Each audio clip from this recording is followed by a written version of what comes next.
I was, stealing cars. I was breaking in stores and robbing people, things like that. I got into a fight with a group of guys. I had caught an armed robbery. I was nervous. I didn't know if I was gonna be in jail or not.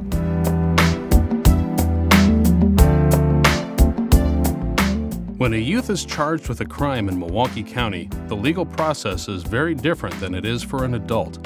For a family that finds itself in the Division of Youth and Family Services, knowing how the youth justice process works can make the whole experience easier to manage. In the last chapter, we discussed the intake process.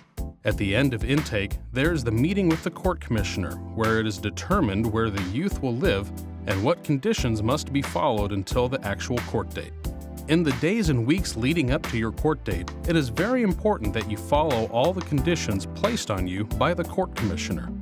Some of the conditions that may apply between court hearings are you don't commit any new offenses, you don't leave placement without permission, you attend school daily, all classes, no absences, no tardies. And then there's also some that could be specifically geared towards you, like a 24-hour curfew, where you could have GPS monitoring. Whatever the conditions are, be sure to follow them. Your ability to follow these conditions is something the judge will consider in court.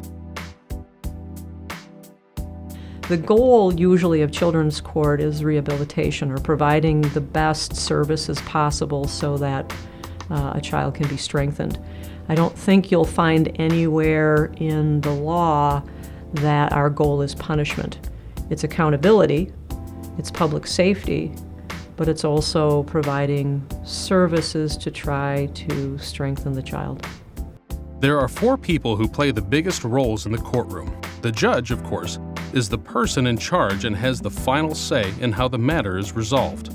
We're not just looking at what happened, what occurred on a particular date and time, although that can be really, really important to how we're going to move forward. But we want to look at the whole family and how this family is going to ultimately work together to try to make sure this child doesn't come into the system again. The district attorney, or DA's office, represents the state of Wisconsin. They are the ones that bring the lawsuit against a youth for breaking the law. It is very important to prosecutors for these kids to not only do well, but we want to see them make it out of this system and never come back. Mostly what we do out here is therapeutic in nature, rehabilitative in nature, but there is that piece to hold you accountable. You'll have most likely already met with your attorney before your court date. In court, your attorney is your voice. We are here to defend our clients. We're here to protect their rights. We're here to fight for them. And most importantly, we're here to advocate for whatever our client wants. Your human service worker also plays an important part in the court proceedings. The judge, the public defender, and the state attorney rely on the human service worker a great deal because the human service worker is the one that has been meeting with the family, getting to know the youth, tracking the youth's school attendance, how things are going, how services are going. So the court relies on the human service worker's update a great deal. Perhaps the most important person in the courtroom that day is the defendant, or the youth accused of a crime, even if he or she doesn't say anything. Here are some tips on how a defendant should approach their court date. Be respectful in court. Try to dress well. You don't need to dress up, but look clean. Ask questions. If you're not sure, ask questions.